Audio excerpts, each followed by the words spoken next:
10월 3일 화요일 오늘의 말씀은 잠언 2장 1절에서 22절의 말씀입니다. 내 아들아, 내가 만일 나의 말을 받으며 나의 계명을 내게 간직하며 내 귀를 지혜에 기울이며 내 마음을 명철에 두며 지식을 불러 구하며 명철을 얻으려고 소리를 높이며 은을 구하는 것 같이 그것을 구하며 감추어진 보배를 찾는 것 같이 그것을 찾으면 여호와 경외하기를 깨달으며 하나님을 알게 되리니 대저 여호와는 지혜를 주시며 지식과 명철을 그 입에서 내심이며 그는 정직한 자를 위하여 완전한 지혜를 예비하시며 행실이 온전한 자에게 방패가 되시나니 대저 그는 정의의 길을 보호하시며 그의 성도들의 길을 보존하려 하심이니라. 그런즉 내가 공의와 정의와 정직 곧 모든 선한 길을 깨달을 것이라. 곧 지혜가 내 마음에 들어가며 지식이 내 영혼을 즐겁게 할 것이요 근신이 너를 지키며 명철이 너를 보호하여 악한 자의 길과 패역을 말하는 자에게서 건져내리라. 이 무리는 정직한 길을 떠나 어두운 길로 행하며 행악하기를 기뻐하며 악인의 패역을 즐거워하나니 그 길은 구부러지고 그 행위는 패역하니라. 지혜가 또 너를 음녀에게서 말로 후리는 이방 계집에게서 구원하리니 그는 젊은 시절의 짝을 버리며 그의 하나님의 언약을 잊어버린 자라. 그의 짐은 사망으로 그의 길은 수월로 기울어졌나니 누구든지 그에게로 가는 자는 돌아오지 못하며 또 생명길을 얻지 못하느니라. 지혜가 너를 선한 자의 길로 행하게 하며 또 의인의 길을 지키게 하리니 대저 정직한 자는 땅에 거하며 완전한 자는 땅에 남아 있으리라.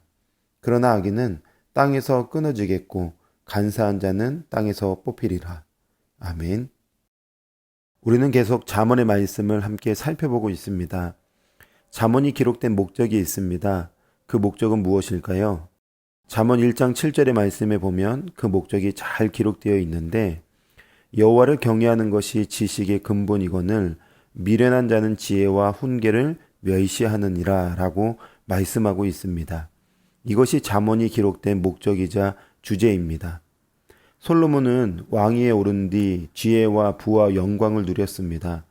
부러울 것이 없는 인생이었죠. 모든 것을 가진 남자였습니다. 그런데 살다 보니 하나님을 경외하는 것이 지혜와 지식의 근본임을 알고 사는 것이 가장 복된 삶임을 알고 그것을 알려주기 위해서 이렇게 잠언을 기록하고 있는 것입니다. 아버지 다윗이 죽음을 앞두고 아들 솔로몬에게 아주 중요한 유언을 남겼어요. 어떤 유언이었죠? 힘을 다해서 대장부처럼 하나님의 명령인 계명과 율례와 법도 증거, 즉 모세의 율법에 기록된 대로 지키고 행하라고 유언을 남겼습니다. 말씀대로 살라고 유언을 남겼던 거죠. 인생 살다 보니 말씀대로 사는 게 제일 중요하다는 것을 온몸으로 경험한 후 그의 아들 솔로몬에게 아주 중요한 유언을 남겼던 것입니다. 그런데 여러분, 솔로몬의 인생 어땠을까요? 하나님께서 분명히 지혜를 주셨는데 그가 살면서 점점 말씀을 잃어버리고 변질되기 시작했어요. 타락합니다. 수많은 이방 여인들을 아내로 맞이하였고 아내들이 각 나라에서 가지고 온 그 우상을 섬기게 만들었습니다.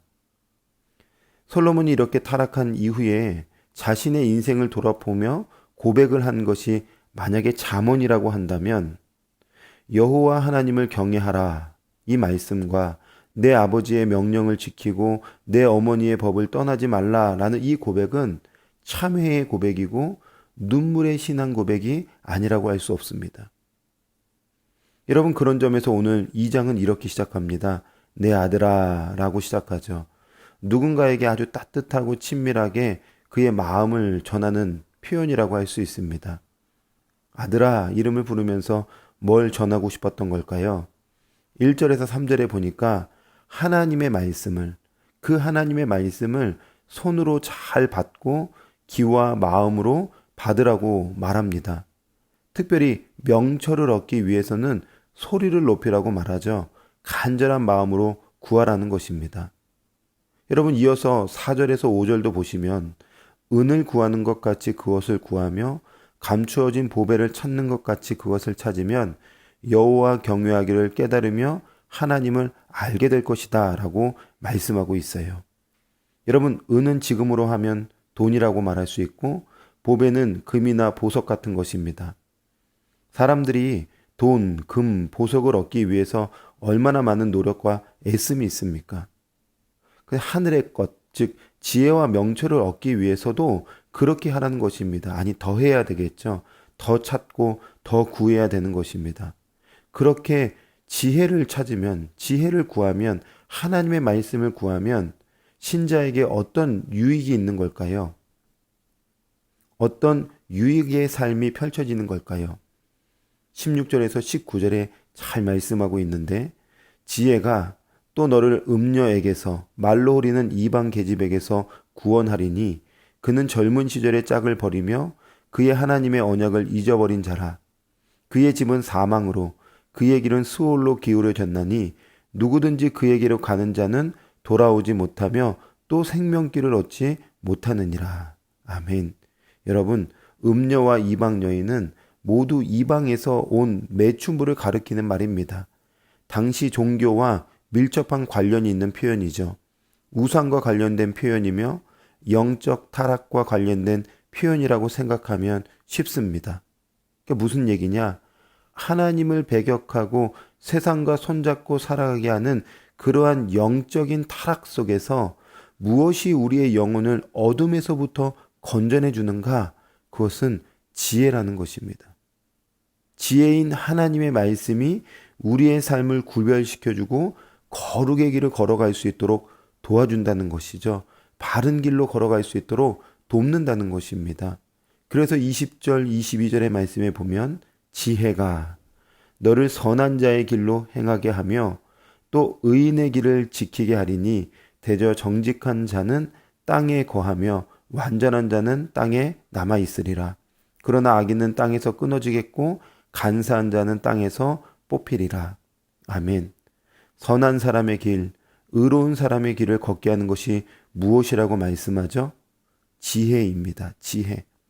지혜가 이 거치고 어두운 세상에서 구별된 빛의 자녀로 살아갈 수 있도록 돕는 것입니다. 그 지혜가 하나님의 말씀입니다. 그 하나님의 말씀은 오늘날 그리스도입니다. 그래서 고린도전서 1장 24절에 그리스도는 하나님의 능력이요 하나님의 지혜이니라.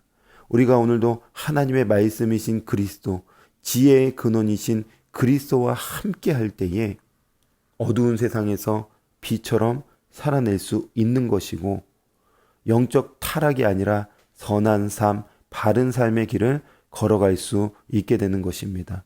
믿음의 성도 여러분, 지혜는 하나님의 소리, 하나님의 말씀입니다. 그 하나님의 말씀이 우리의 영혼을 구원의 방주로 인도해 줄 것입니다. 오늘도 생명의 길로 인도해 주시는 그 지혜의 말씀을 읽고 묵상함으로 하나님을 가까이 하고 의의 길을 걷는 저와 여러분이 되기를 주님의 이름으로 축원합니다. 아멘. 기도하겠습니다. 하나님, 오늘도 지혜의 말씀을 우리에게 부어주셔서 감사합니다. 원수 마귀는 끊임없이 우리를 악한 길, 더러운 길, 변질의 길, 타락의 길로 이끌어 갔는데 하나님의 말씀, 지혜는 우리를 선한 길, 의로운 길로 인도해 주는 줄 믿습니다. 말씀을 가까이 함으로 하나님의 선하신 뜻대로 살아가는 복된 삶이 되게 하여 주시옵소서. 감사드리며 예수 그리스도의 이름으로 기도합니다. 아멘.